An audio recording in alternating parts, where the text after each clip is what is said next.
That's a good question. And I think that the pandemic has really showed employers that people can be productive working remotely, that they can be just as productive as working in the office. And employers have found that they can save money because if they don't have all the employees working in one building, then they don't have to pay for the rent. And so I think it probably is increasing opportunities for people in other countries to work for companies, whether it be, I know there's a lot of call centers like in Latin America, but there's possibly, opportunities for engineering because engineering, think about it.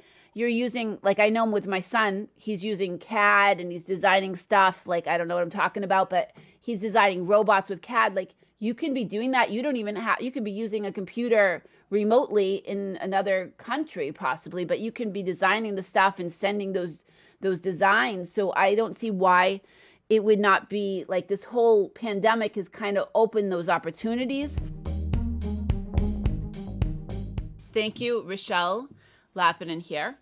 And I live in the United States. I'm from Massachusetts. I work in a high school. I work with students that are applying to college. And I also have worked in colleges before in career services.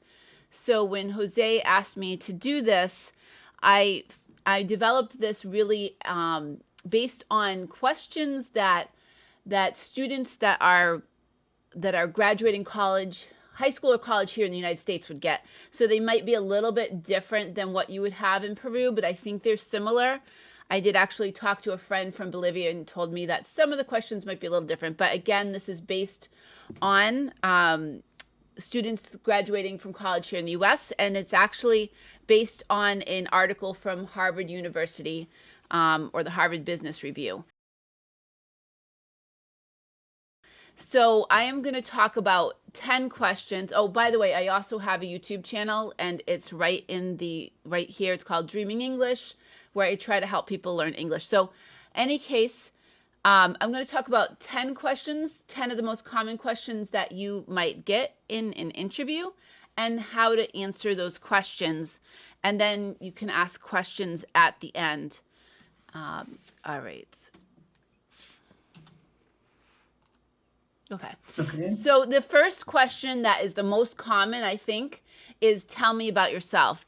And it's really a time to talk about your academic education, your training, your industry experience, and why you are the best candidate for the job. So you will really have wanted to do your homework about that particular job, the job description, about the company, and really kind of tailor your question of how your education, your training, your experience goes along with that job. So for me, I would say something like, well, I've actually worked in education in a high school setting for the last 6 years with students one-on-one on their college applications, and I've worked myself up to coordinator. I feel that my skills of interpersonal skills are really relevant to this position, and so on. So you really want to kind of look at those skills, look at what they're looking for, and tailor that questions. It's not a time to talk about everything in your life, but really, how do you fit into that position?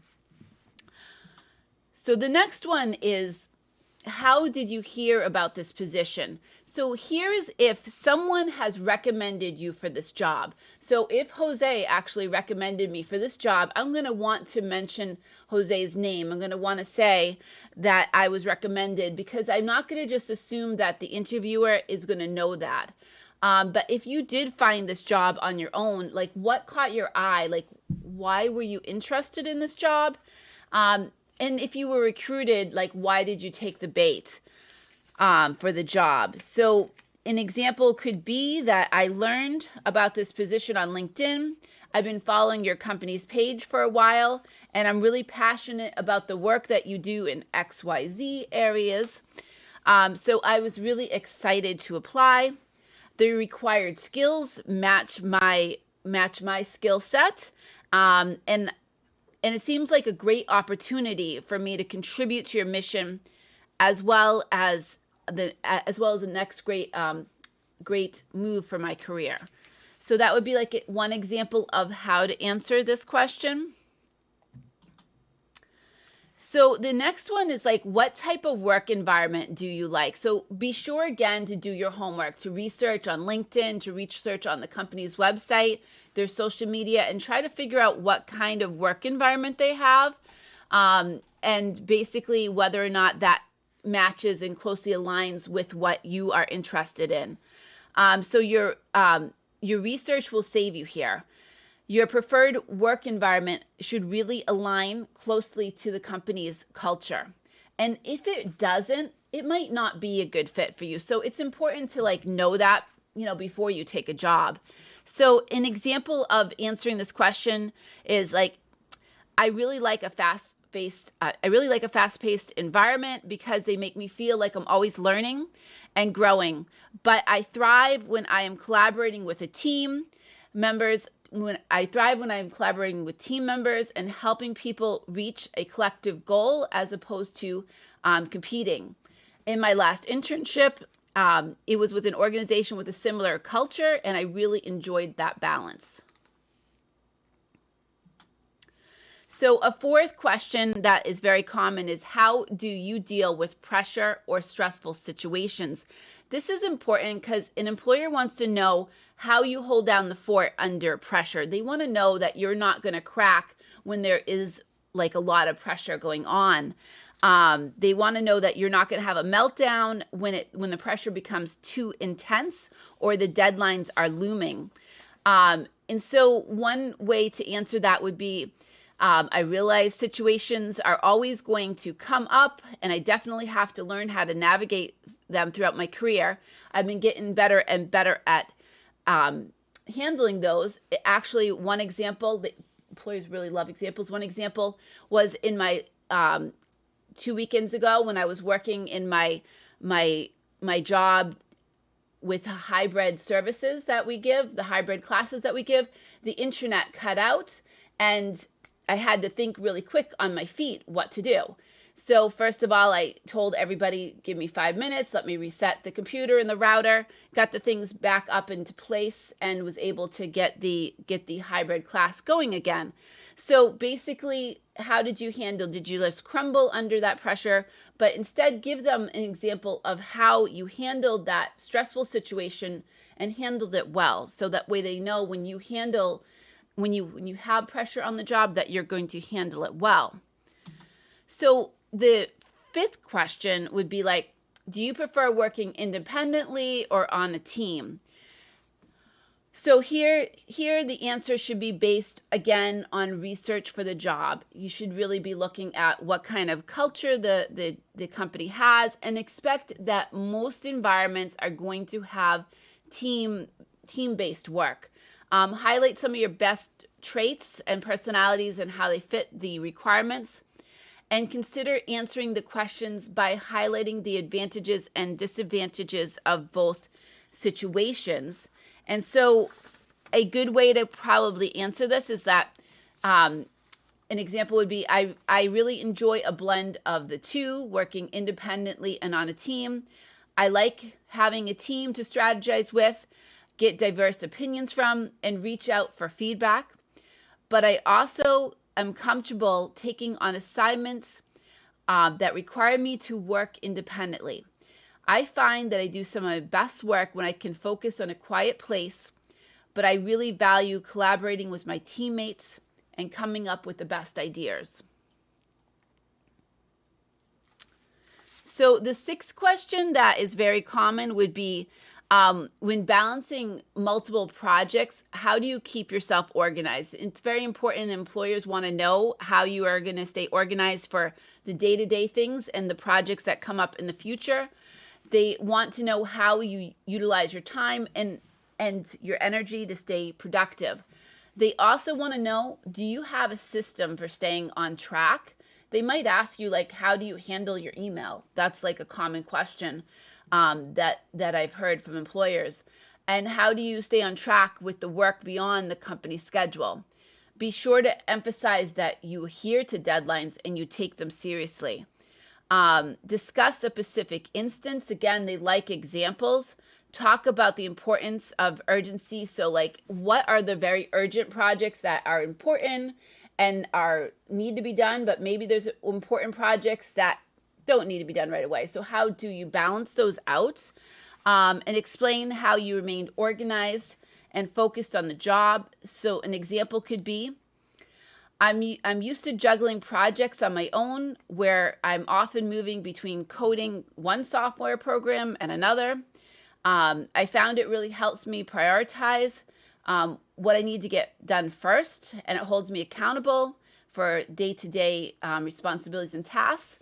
I also use Google Calendar to keep track of my meetings and remind me, and I use the task function of Google Calendar to keep my tasks that need to be done on a day-to-day basis. So giving them examples of how do you keep organized. All right, so number 7, what did you do in your last year to improve your knowledge? Now, this question is coming up a lot because of the pandemic. Employers want to know if you had extra time on your hands because of lockdown, did you use that time to kind of like learn some new skills or improve yourself? But they also understand that some people weren't able to. I've had students that actually had to work because their parents had COVID and they had to help take care of the day-to-day bills. So they weren't able to learn another language or to gain new skills. But they want to know, did you take the time? If you did end up having, some people had extra time because they were working from home or they were going to school from home, so they didn't have that commute. So you might have had time to actually improve yourself. So kind of explain, if you had the time to improve yourself, how did you do it in the last year? But if you didn't, kind of also explain that, because we all understand everyone had a different story during the pandemic, but do expect that employers may ask questions about that.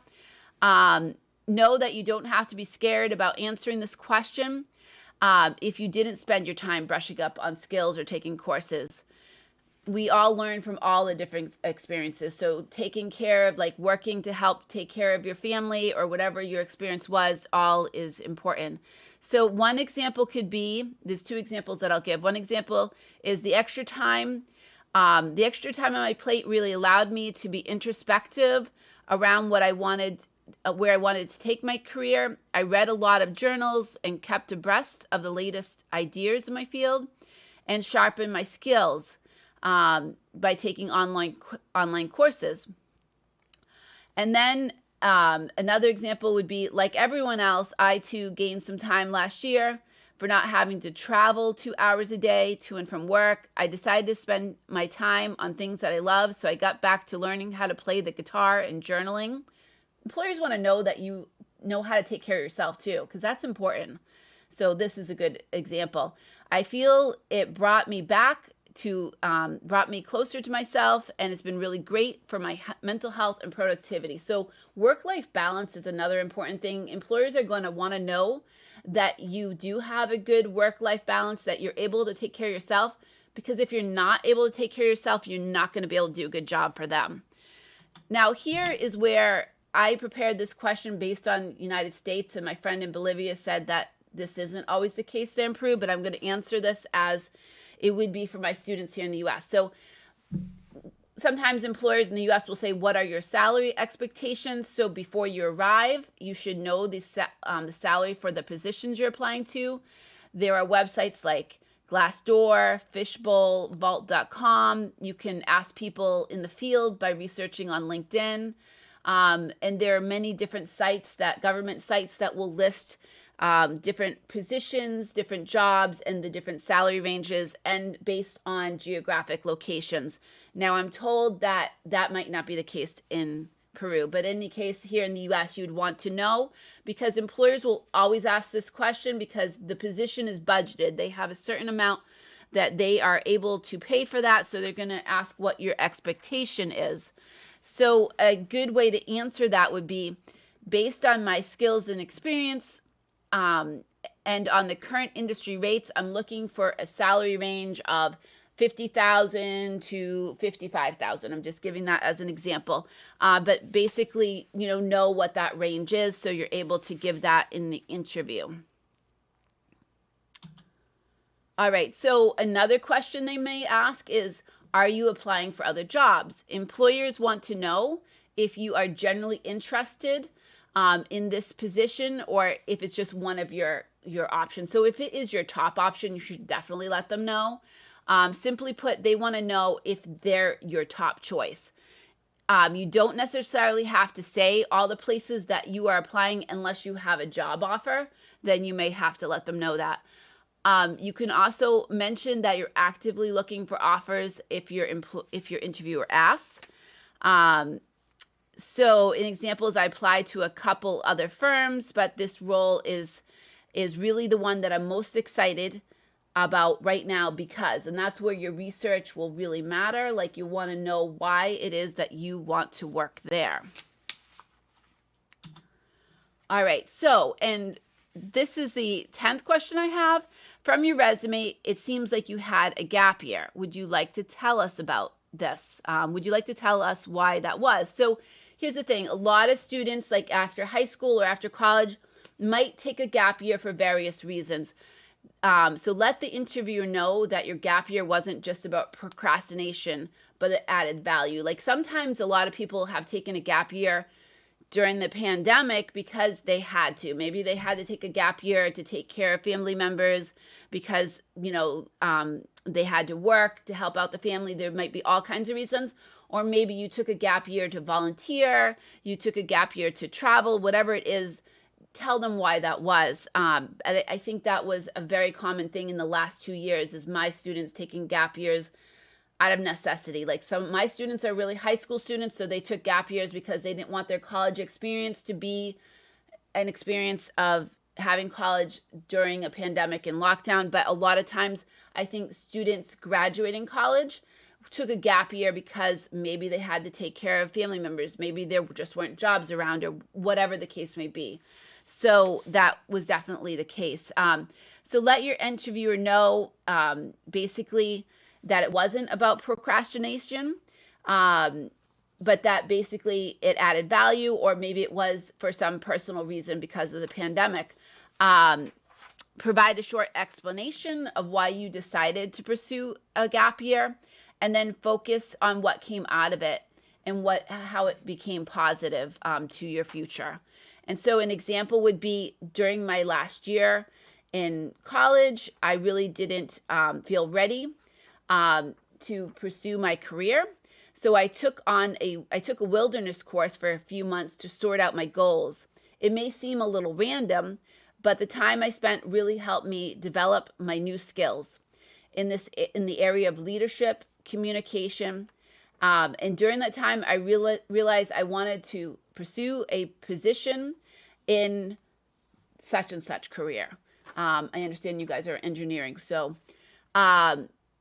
any case, in summary, I'm going to make a winning impression, you need to answer each question with poise and passion. Practicing really helps. Now, I will tell you, practicing in front of a mirror, practicing recording yourself. Now you can record yourself with your phone. It tricks your brain. If you record yourself, it tricks your brain into feeling like you are in the interview. What will that do? That will really help you when you are actually in the interview, because it will take those nerves down. There's another thing I would mention. So there's a really good TED Talk by Amy Cuddy. And so she talks about the science of body language. When we have confident body language, it talks to our brain and it makes us more confident. So she has this 20-minute TED Talk, but I'm going to give you the summary. You can watch the TED Talk later. So a little simple thing. It'll take you 2 minutes. What you do before the interview is you go over to the building that the interview is, but you go into the bathroom and you do 2 minutes of a Superman or a Superwoman pose.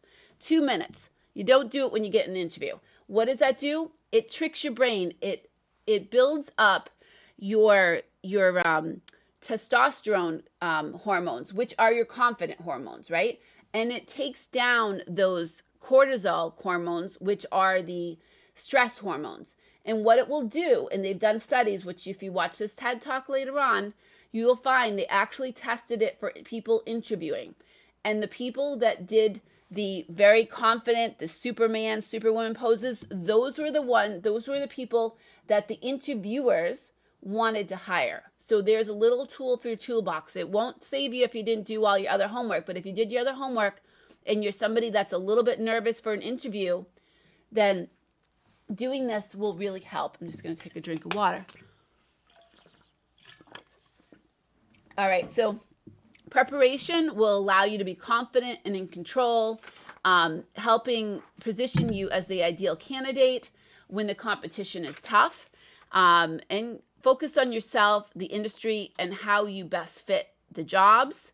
Other tips, I talked about research. So there's all kinds of ways that you can research. LinkedIn, I'm sure there's many other websites, but LinkedIn is a really good place. The company website is a really good place. You want to know their mission.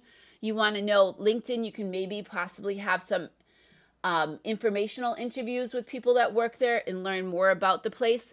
Be on time. That is super important that you be on time. So in your mind, think of if the time is 10 o'clock in the morning, get there at 9:45. Make sure that you are thinking about traffic, anything that's going to get in the way. Give yourself extra time. It's better to be sitting out in your car or any place else being early than being late, because when you're late, you just made a bad impression. Dress for success. So make sure that you're dressed for whatever the industry is, whether it's a suit and tie, whatever it is, make sure you're dressed for success for that interview. You want to make eye contact. You want to have a firm handshake with the person and make eye contact with them, because they make judgments on you in the first couple seconds that they meet you. Make sure to bring your resume with you. And know your resume. Know it. Like I was just sat through the last bit of the person before that was talking about resumes. Make sure you know that resume front and back, because they might ask you questions. So know the dates, know all the details. If you had somebody help you with your resume, make sure you know that resume front and back. And then greet that interviewer with a firm handshake and a smile. Now, I am finishing a little early because I expected, Jose, that you were going to be translating for me, so I would have I know that I probably was supposed to talk for 45 minutes, but we have lots of time for questions. I thought you were going to translate everything, and then I would have been at 40 minutes. Yeah, of course. Then no worry. I think it's really great. I suppose if you have another one that the people can have a break, but now you may ask questions. Yeah, this is a great opportunity for everyone to ask their questions, because Rochelle is gonna answer them. So actually, I wanted you to clarify for the audience what is gap year exactly, because here we don't have the Okay. So a gap year is basically like, so I imagine that, are you all seniors finishing up college, your last year? So if you're taking your last year of college and you take a year and you don't go directly to work, that's a gap year. So you didn't go to work. You didn't go straight to a job. It's a gap year. Maybe you took a gap year because you wanted to travel. Maybe you took a gap year because you wanted to go to the Peace Corps or some sort of volunteer opportunity. Maybe you took a gap year because you needed to take care of somebody in your family. There could be all kinds of reasons for a gap year, but you want to make sure that the employer knows that your gap year wasn't just because, oh, I wasn't ready to go in the job market. So that's just a way of answering it.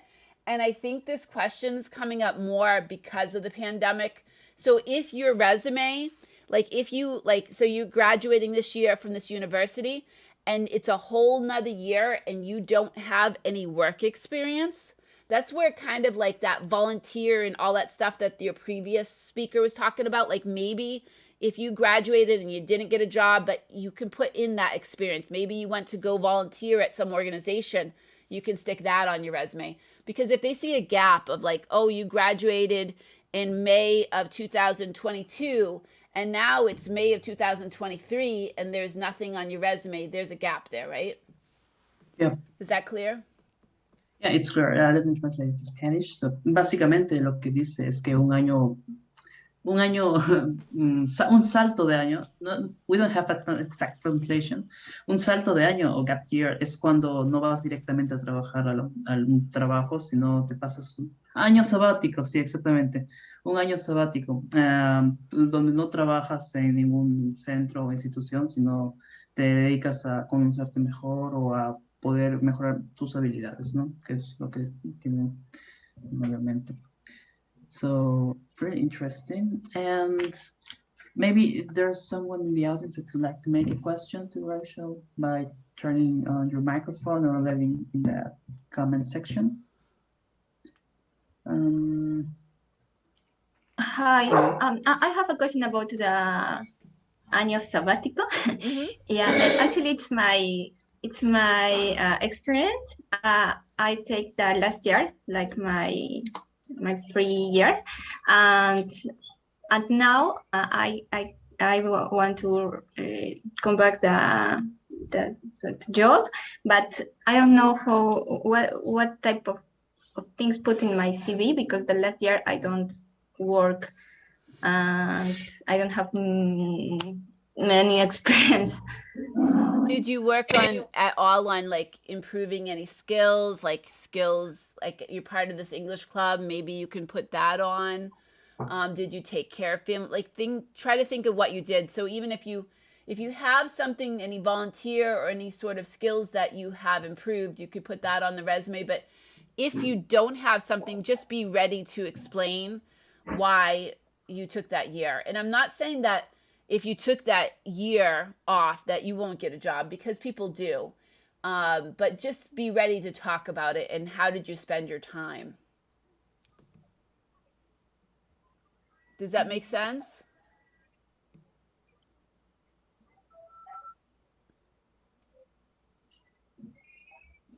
It's more clear now, Mirna? Yeah, it's more clear. Thank you. Okay. Yeah. So in resume, it's very important to properly skills well that gap year. And okay, so maybe you could talk. I have a question about which other ways exist to reply to the question when they ask you how do you deal with problems in the job interview. So it's common that they put you in an example where there's a fictional situation where you have to resolve a problem, or maybe I've heard about the example where they say to you that you are in an island with other crew members and you need to find a way to get out of that problem, and one of you needs to be the leader in that in the probable case. So what's the best way to deal with that? Ask question. Those are difficult questions, and I guess you have to like think quickly of like, if you were on that island and you were the leader, how would you? There's so many crazy questions employers can ask you. There's no way to prepare for every single one. That's why I just picked these top 10, because I figure these are the most common questions to prepare for. It's not possible to prepare for the hundreds of questions that they might ask you. However, I don't think those are common questions. Like if you were on an island, like those are not common questions, at least in the US. Not to say that people don't get those questions, but they're not common questions in the US. What they're looking for is they're asking questions that they want to hear about your experience, about like if you dealt with a difficult customer. Like, have you ever dealt with a difficult person or a difficult customer? Like, how did you deal with that? So it's good if you have in your mind, and even if you're an engineer, there's customers everywhere. There's customers that are whoever is wanting you to build and, design your building or whatever kind of engineering. I don't even know what I'm talking about. My son's going to be a mechanical engineer, and I don't know about engineering. But in any case, you always have customers, or you always have people that you have to work with. You always have teammates that can be difficult. How did you, deal with a difficult teammate, a difficult fellow employee? Like, so just think in your mind and even write them down. You always want to have a beginning, a middle, and end of your story, but you want to like almost write down like 3 paragraphs of how you dealt with a difficult employee. How have you dealt with a difficult customer? So that way, when that person asks you that, it comes quickly because you've already written it down, and you practice saying it aloud. Don't just write it down. Practice saying it aloud, and go one bit further. Practice recording yourself saying it aloud. Practice listening to yourself saying it aloud, because when it comes to answering that question, it'll come very clear and natural if you wrote it down, and if you practiced, and if you recorded yourself. It will be much easier. but it's not possible to prepare for every crazy question, and the one you just gave me is kind of a crazy one. I don't know if those are the questions they're asking in Peru, but they're not super common here in the US. All right, thank you for replying. Actually, it's not very common. I was just asking because it seems really curious. And yeah, so and may I ask something about how, if I want to give the idea that I have the profile of a leader, and which kind of attitude I need to have to show them that I have all the characteristics and the performance to work as a leader in a company. Well, that's a really good question. I mean, I kind of feel like at first you're going to kind of work yourself into leadership. Like at first, when you're applying, when you're getting out of college, you're most likely going to apply for entry-level positions where then you would kind of learn those skills to be a leader. Unless you've also during college maybe worked in different places where you had supervisory skills, you're most likely going to be applying for entry-level positions in firms, in engineering firms, or whatever may be the case. And so those leadership skills are going to come with time. But you might have had some leadership, like you have this English club, right? So here I imagine that maybe you are on the planning committee of this, maybe you're the president, I don't know. But if you were the president or on the council, student council, those are things you can talk about because that's leadership, right? If you had supervisory, like if you worked at McDonald's or any place like that, and you were a supervisor, you supervised other human beings, that's leadership. You can talk about that. I mean, that still counts because supervising and leading people, whether it be in a student club, whether it be in a McDonald's, it is still supervisory. It's still examples of leadership. And that you might not get a job straight out in management, but at least that you can put it down that you have those skills. And you might put it down as different clubs that you had leadership roles in. All right, yeah, it's more clear now. And yeah, so basically it's to look for ways to look for cases in which you have already worked as a leader, because even some tasks that may seem that simple are actually tasks where you had to be a leader. So it's look for those cases, basically. Yeah, an organization, like I think you were responsible for organizing this, or helping to organize this. That's a big task, to organize with international people to come and speak in this conference. That's it's leadership, but it's also organization skills. That's big because it's time zones and, developing relationships. It's a real good examples. And so anyone else listening, what were your examples? What were the different clubs you were involved in?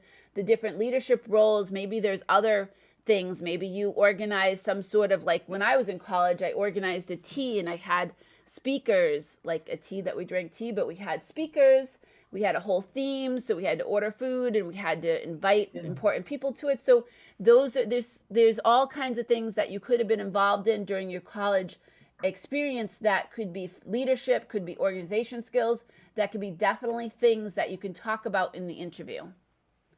All right. Yeah, sounds really great. So we all have something of a leader. Yeah. In the long term. Okay. All right. So, and which other questions maybe that you didn't point out on this? Oh, okay. Somebody's putting how to answer the weakness question. That is a really difficult one, and I've always struggled with that one, but I think what you want to do is you want to look for something that is a weakness, but how did you improve it? So you don't want to just point out your weakness, but maybe you had some particular weakness, like whether it be technology or whether it be organization, but how did you turn that around and make it a strength? You don't want to just leave it. So they ask you to talk about your weakness, but make sure you turned it around and you said, okay, I've always had a weakness in organization and, getting things done on time. But what I did was I used Google Calendars and the task manager in Google Calendars so I could get all my assignments done on time. Turn it around into a strength, turn it around into a solution. Don't just leave it as a weakness in your way that you answer it. if that makes sense. So try to be very introspective, and because everyone has a weakness. Like if you say I don't have a weakness, that's not true.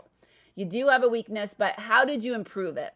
And turn it around so it basically you found a way to prove it. You were introspective because we all have weaknesses, but you also improved it. Okay. Anyone else? I'm sure you have some more questions. I know I could have probably done 20 questions, but I expected that Jose was going to translate everything I said, so I gave time for that. So please ask questions, and I can answer other questions, how to answer other questions that I did not go over. Yeah, please guys, leave your questions about what Rachel said. One question. Yeah. Hi, Rachel. You have the opportunity to interview some applicants to work remotely from Latin American countries like Peru, Chile, Argentina. I don't know if you have the opportunity or hear about that. How is that the process? Well, you know, I have not had that opportunity. However, I'll tell you that if you ever had the chance to come to the U.S., your skills would be greatly appreciated because we're always looking for bilingual people. But I have not had that opportunity. Where I work, though, we are always needing bilingual people. So it's so important if you have those skills, like you have that ability to, you know, better yourself there in Peru. But if you ever have the chance to go to an English-speaking country, your skills are going to be in demand because Spanish is like one of those top languages next to like English and Chinese and Spanish. And so basically we need people that speak Spanish and that are fluent in English, right? Because that's like a key. Like if you can basically be like, if I have somebody in the school, if I have a student that is a Spanish speaker and I have some Spanish, but I don't have enough, I need somebody that can translate for me. So that's the key, like not just being able to speak the Spanish, but obviously if you're in this club, you're getting fluent in English. So that is super important. But I'm sorry I don't have like really an answer to how to get jobs outside of Latin America. Mm-hmm. Yeah, all right. So I think now Jessica knows better about that topic. Okay, maybe there's any other questions in the comments? Please, guys, give your questions. And I will, I have given Jose and I will make sure that you have the links. My questions came from an article from the Harvard Business Review, which okay. I can actually put that into the chat. Let me just get that up. Sure. I can put the different things. So I based this off of this article from the Harvard Business Review, so I will copy that into the chat. And I also I do have the link for the Amy Cuddy video that I talked about. This is the link for the Amy Cuddy video that I suggest that you take the time to watch. I'm going to put that in the chat.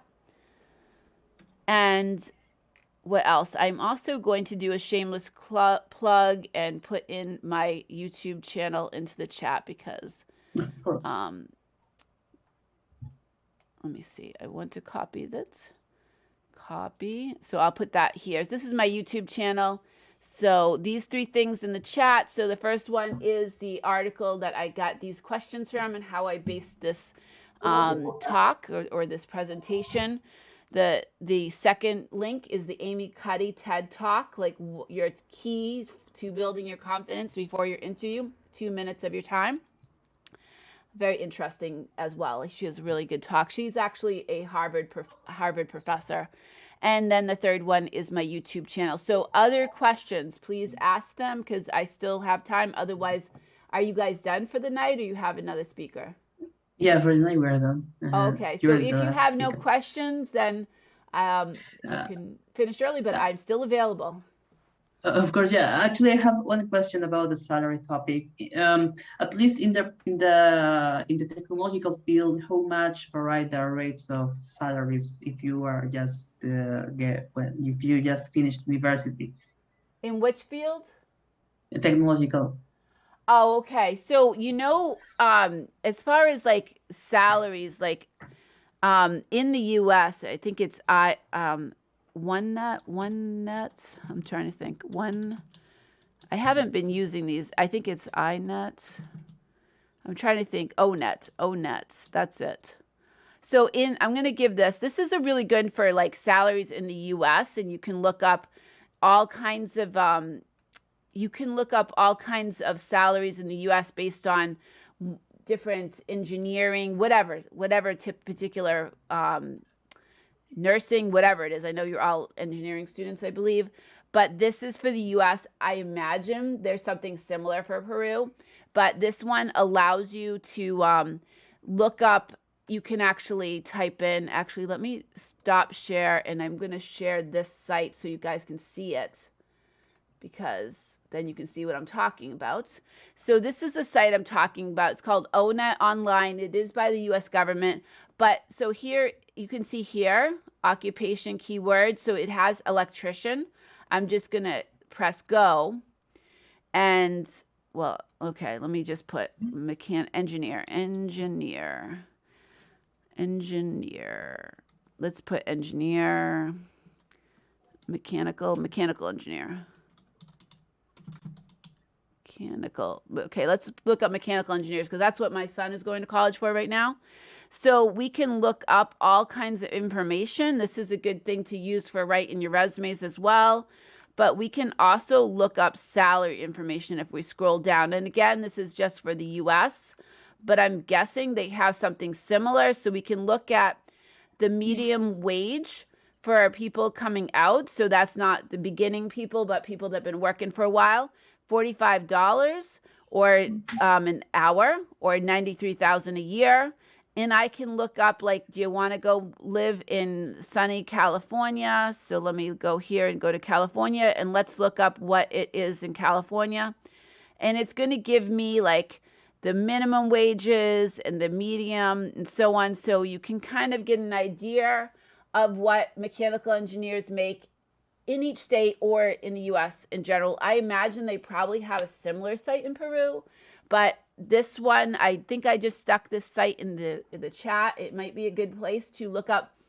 It has information on skills too, so when you're writing your resume, you can see all the different things, abilities, skills, keywords that you need for your resume. So it's actually probably a good tool. But again, it's giving information for the US. I don't have sites similar for Peru. Do you have like a career service department for your university? No, as far as I know, we don't have something like that. There Really? is rather a web where you can see all the job opportunities that are available for the Okay. company. In the US, every college has a department that's called career services that will like help the students with their resumes, help the students with interview skills, help the students with this kind of stuff. So I wondered if also in Peru they did that. Not exactly. Well, it is also why our colleges cost so much. Yeah, also, of course. Yeah. So, okay, thank you for sharing this very important website. And maybe there's any other question from the audience.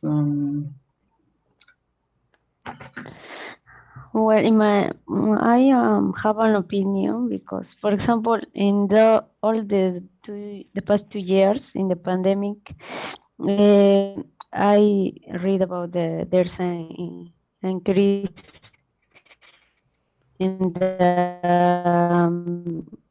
job opportunities to work remotely from Latam to US, for example. And there's many opportunities to work in the technology field,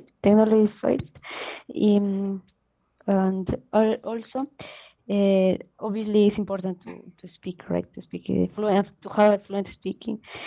And I don't know if you, Rachel, have any finding about that. about the increasing in the job opportunities to work remotely for Latam to US, for example? That's a good question. And I think that the pandemic has really showed employers that people can be productive working remotely, that they can be just as productive as working in the office. And employers have found that they can save money because if they don't have all the employees working in one building, then they don't have to pay for the rent. And so I think it probably is increasing opportunities for people in other countries to work for companies, whether it be, I know there's a lot of call centers like in Latin America, but there's possibly, opportunities for engineering because engineering, think about it.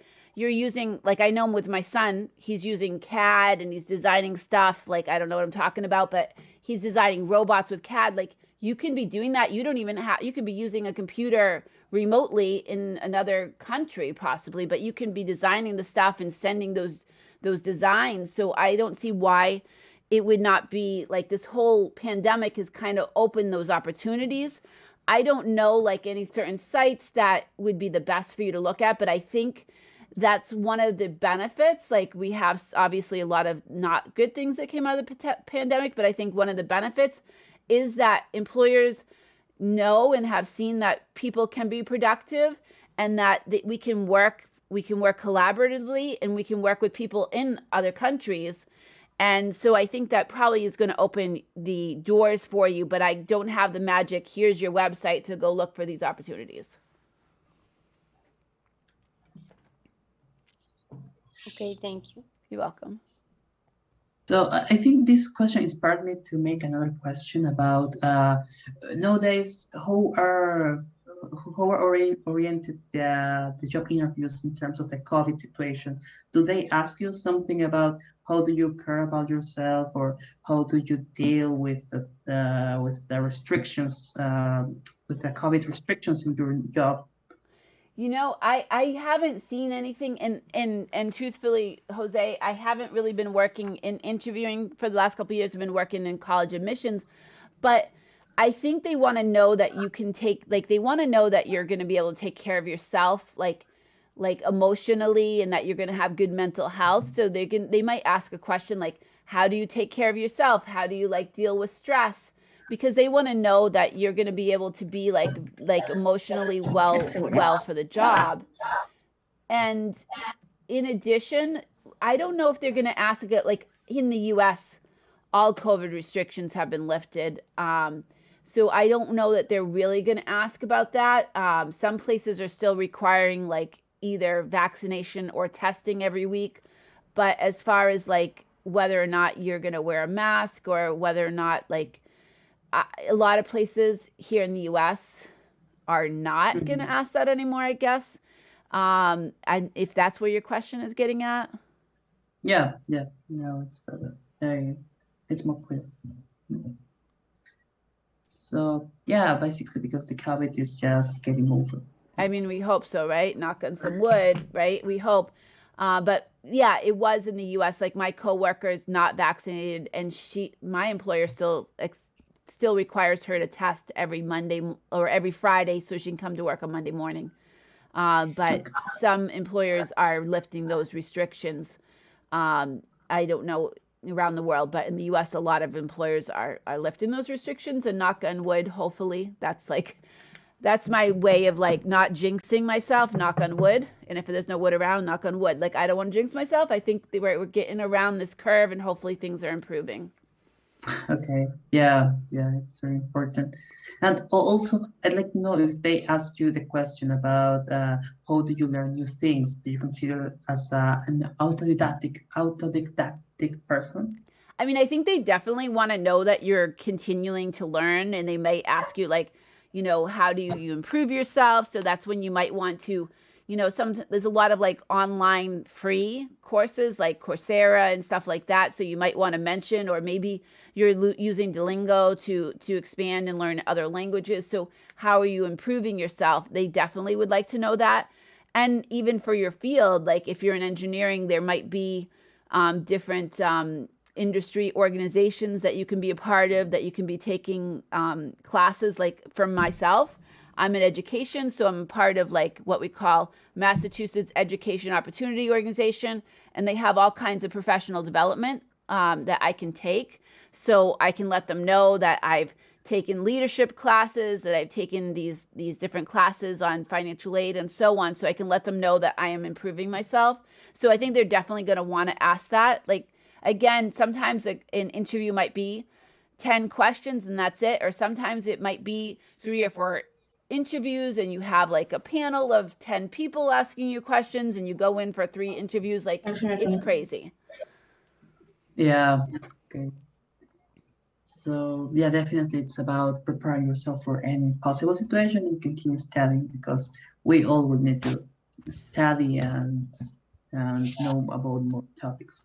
I think if you prepare like a good 10 to 15 different questions and you write them down and practice them, they're going to be useful to answer other questions. You're going to find, oh, I can use the tell me about myself. Tell me about yourself. I can use that to answer this question. So to prepare like, 10 to 15 like stories, 10 to 15 answers, and you can use them to answer various other questions. I thought I saw somebody that might have been trying to ask a question. Yeah, Mirna, I guess. Okay. Well, just by curiosity, because I was looking for some job opportunities in LinkedIn. What is the minimum salary that the state asks for when you have all that the state offer, for example, in California and other states? Minimum wage you're talking about, or because they're minimum salary? Okay, so there's not a minimum salary so much, but there's minimum wages in each state, and there's a minimum wage for the whole entire country. And I'm not exactly sure. I can tell you the minimum wage for Massachusetts is like $11 an hour, but other states it might be $15 an hour. And I think the minimum wage for the whole country is lower than that. But as far as like different jobs, there's not stated minimum wages for them. However, in the US, like if you're working for like a state or government jobs, they will have listed, this is the minimum amount that we'll pay for this job and this is the maximum amount. They will have it on their website, but private jobs don't necessarily have those. They do not necessarily have the minimum and maximum listed in their job description. Okay. Yes. Thank you, Rachel. You're welcome. And how much does it change? I mean, the minimum wage, how much does it change according to the state where you are looking for opportunities? Yeah. So like there's a lot of legislation that they're trying to pass to have minimum wage for the whole country be $15 an hour. And different states have done some work to raise the minimum wage, but there's a fight between industry that says if you raise the minimum wage, then we're going to have to lay off people because we won't be able to afford to pay as many people. And then there's a fight between other people saying we need to have livable wages. So that's a political fight, right? So it's improving, but it's a long battle for that. But as far as, I missed the second part of your question. I forgot. It was just one question about how does the minimum wage changes. Yeah, I mean, it's a slow change. When I was first working, minimum wage was $3.75 an hour. And that was a very long time ago because I have a son that's a freshman in college. Now, a minimum wage in Massachusetts, I believe, is $11 an hour. So it's a slow change. Yeah, it really is. It just changes slightly, basically. Okay. And I think we can finish with the last question because we're running out of time.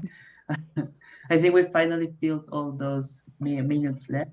So that's good. I wanted to know if they asked you something about how do you deal with your family issues, or how, basically personal questions about how do you deal with your family or how you interact with your parents, maybe. In the US, that's illegal. You can't ask certain questions. You can't ask about, sexual preferences. You can't ask about family. You can't ask if somebody's married. You can't ask if they have children. You can't ask any of those questions. There's certain questions that are not allowed in an interview.